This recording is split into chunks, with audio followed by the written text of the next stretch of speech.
Bonjour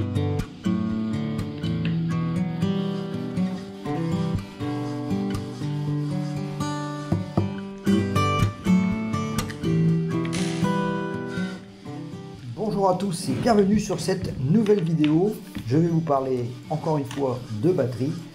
Cette fois c'est une batterie de chantier, une batterie de la marque Bosch, une batterie de 18 volts, de 4 ampères, qui malheureusement après peu d'utilisation ne fonctionne déjà plus. On va donc ensemble l'ouvrir, démonter tout ce qui se trouve à l'intérieur, puis tester les cellules une à une et trouver l'anomalie et voir si on peut la restaurer pour à nouveau la réutiliser normalement sur une machine de chantier. Alors à l'aide de tournevis de précision, on fait sauter les petits bouchons, les petits obturateurs qui protègent l'ouverture et on ouvre ça délicatement, on fait bien attention. Voilà donc l'ouverture, attention. Voilà comment c'est fait à l'intérieur. Alors c'est très bien ajusté puisque ce sont des robots qui assemblent toutes ces cellules et toutes ces pièces, donc on voit que c'est vraiment très organisé à l'intérieur, tout est optimisé pour qu'il y ait le moins de volume possible au final, donc on est vraiment dans quelque chose de très précis. Bon, je vais faire quelques tests avant de continuer le démontage, histoire de voir si on a une tension. Ici on a un fusible, donc voir déjà si le fusible n'avait pas déjà sauté, ce qui n'est pas le cas puisque visiblement il est toujours actif. Donc la suite ça va être de, à mon avis, de tout démonter et de tout tester. Voilà, on peut poursuivre le démontage. Donc cette fois-ci, on enlève le restant des vis. On fait attention de ne pas en perdre pour pouvoir le remonter. On décortique un peu tout ce qui gêne, toutes les protections de mousse, etc. On garde bien tout quand même parce que ça pourra servir. Et on va pouvoir commencer à démonter du coup proprement maintenant les plaques de nickel. Alors attention au court-circuit, on ne pourra probablement pas les réutiliser puisqu'ils vont être assez endommagés et on sera obligé de réutiliser de nouvelles plaques de nickel. Moi j'utilise, pour le coup, je vais utiliser du 0.2 parce que c'est des batteries qui sont quand même assez sollicitées en intensité, donc il faudrait quand même être prudent au niveau de l'intensité de décharge.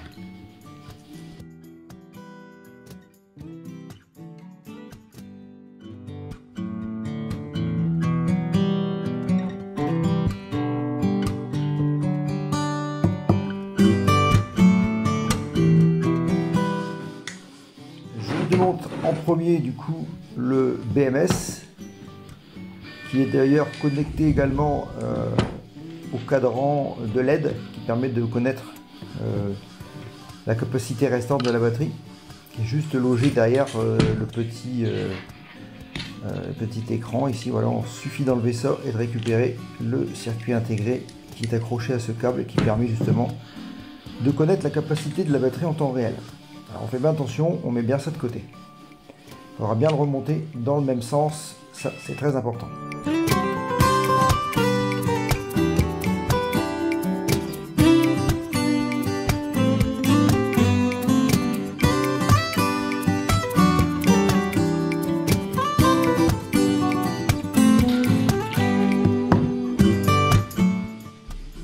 Voilà, tout est démonté, propre.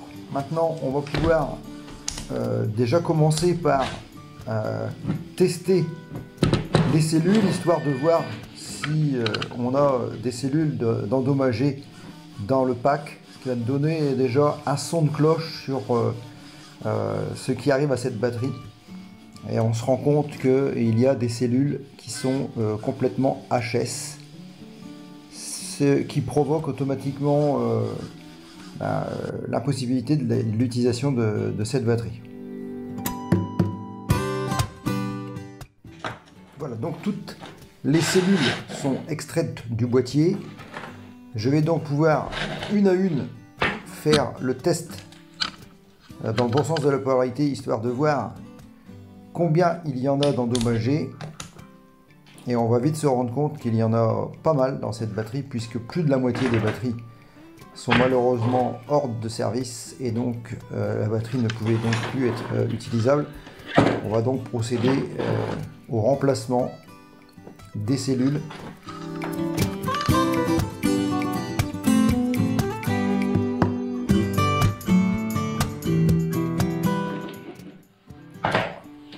sur cette batterie, on va dire qu'il n'y a que 5 cellules qui sont potentiellement, à ce stade du démontage, réutilisables. Maintenant, il va falloir, pour ces 5 cellules qui sont peut-être encore utilisables, voir s'ils sont en capacité d'être testés avec le testeur Litokala. Je vous mets le lien d'ailleurs dans le descriptif, hein. Vous verrez comment il fonctionne, ce qui va permettre de cycler donc chaque cellule, histoire de voir s'ils sont réutilisables. Alors sur les anciennes cellules, on marque tout de suite HS pour pas les mélanger avec de bonnes cellules. On va pouvoir maintenant les passer au cycleur. Alors je les mets une à une dans le petit Litokala.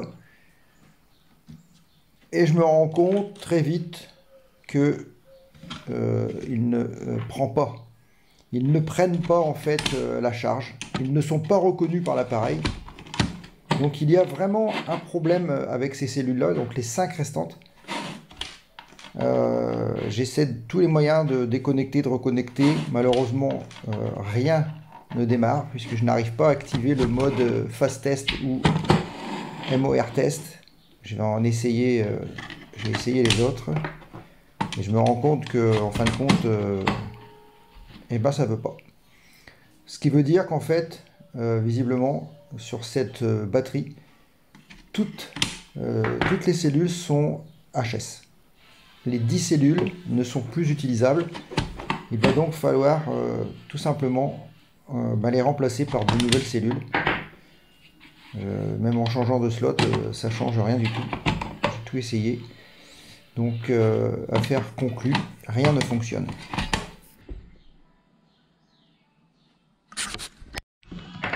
Je vais quand même m'assurer que ça vient pas de mon appareil, parce qu'au cas où il serait tombé en panne au mauvais moment, je vais tester avec une cellule que j'ai déjà testée pour voir si ça démarre. Et oui, ça démarre, donc ça veut bien dire qu'il y a un problème avec les cellules. On va en mettre une juste à côté. Et effectivement, ça ne démarre pas. Donc, ils sont définitivement perdus. Bon, je peux indiquer dessus également sur celle-ci HS pour ne pas les mélanger. Et tout ça ira au recyclage. Ne les jetez pas n'importe où. Les cellules lithium sont très polluantes.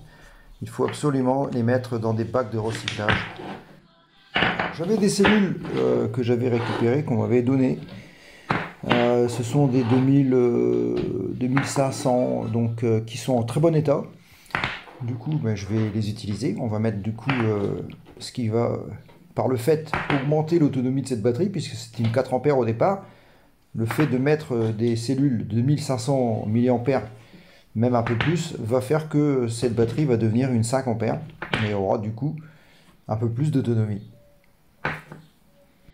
Voilà, il ne reste plus qu'à rentrer toutes les capacités cellules espacées d'une virgule dans le constructeur de pack de Second Life Storage et ensuite de spécifier le nombre de cellules en série, en l'occurrence ici c'est 5, et le nombre de parallèles ici c'est 2. Et du coup on va avoir tout de suite les capacités de cette batterie qui doit faire aux alentours de 5 ampères, puisqu'on a bien 5, on va créer sur générer, voilà, on a bien donc nos parallèles et notre ampérage qui est de 5 ampères un peu plus, voilà. Donc là on est bien, on va pouvoir maintenant organiser toutes les cellules, les mettre dans le bon ordre. Pour voir comment on fait, vous pouvez vous rapporter à la série de vidéos que j'ai mis en ligne sur les batteries lithium. Vous aurez vraiment, je vous mets le lien ici, en haut à droite, dans le i, ça vous mènera aux vidéos. Voilà, j'ai remonté donc toutes les cellules dans le bon ordre, comme le donne le générateur de pack. Je les positionne du meilleur que je peux et il ne restera plus qu'à faire les soudures. Mais avant de continuer, on va quand même mettre des isolateurs sur les côtés plus de chaque cellule. C'est des petits autocollants qui viennent se coller juste au niveau de voilà, la bague de plus. Je vous mettrai le lien dans le descriptif pour vous procurer ces petites languettes qui vont faire qu'on va avoir une isolation au passage des plaquettes de nickel et des batteries, et le bord, parce qu'il faut savoir que le corps de la cellule, c'est le négatif, et la petite rondelle en haut, c'est le plus. Si jamais il y a un contact entre le bord extérieur de cet endroit, autour du, enfin, quand on voit le petit et le gros, là où il y a le vert, si ça, la peau s'enlève, il peut y avoir un court-circuit. Donc, vous me mettre des petits isolateurs, c'est plus prudent.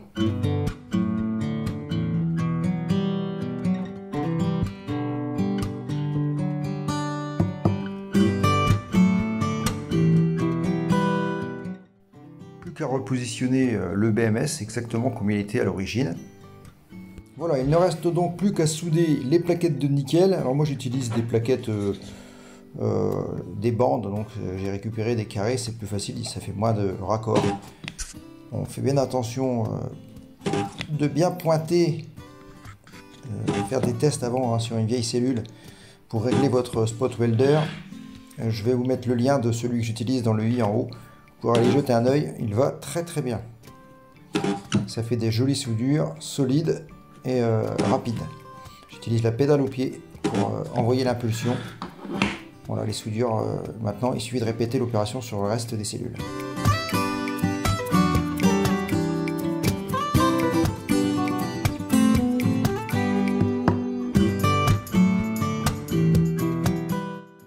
ne reste plus qu'à tester le plus général et le moins général.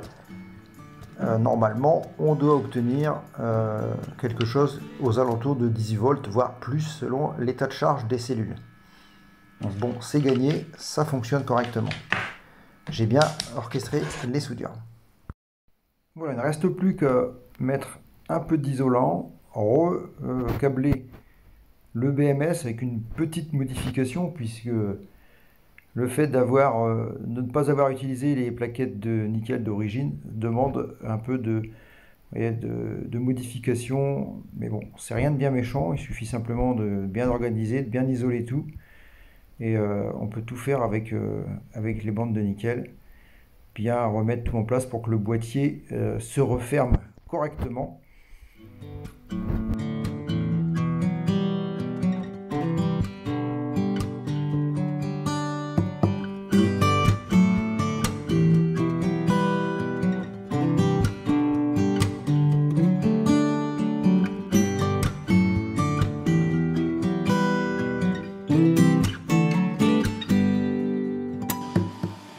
Et bien voilà, tout est refermé. Plus qu'à tester la tension de sortie. Normalement, on devrait avoir quelque chose de cohérent aux alentours de 20 volts, je pense, 18-20 volts. Voilà, 19 volts,1, donc affaire classée. Tout est bon, cette batterie est repartie pour une nouvelle vie.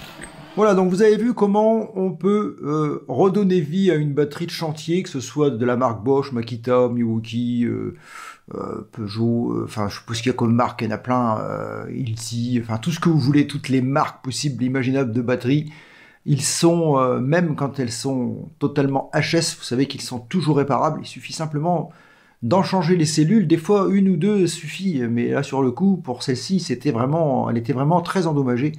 Elle a dû avoir un choc, je pense un court-circuit ou quelque chose pour que toutes les cellules soient endommagées, c'est quand même pas normal. Ceci dit, elle est réparée. J'espère que vous aussi, vous aurez peut-être la possibilité d'en réparer d'autres. Si vous en avez qui ne vous servent pas et que vous voulez vous débarrasser, je suis preneur. Maintenant, si vous voulez que je vous aide également à les réparer, je peux aussi vous aider.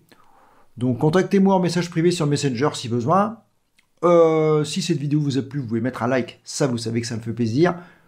N'oubliez pas de vous abonner évidemment si vous n'avez pas encore fait, et puis d'activer les notifications pour ne pas manquer les futures vidéos.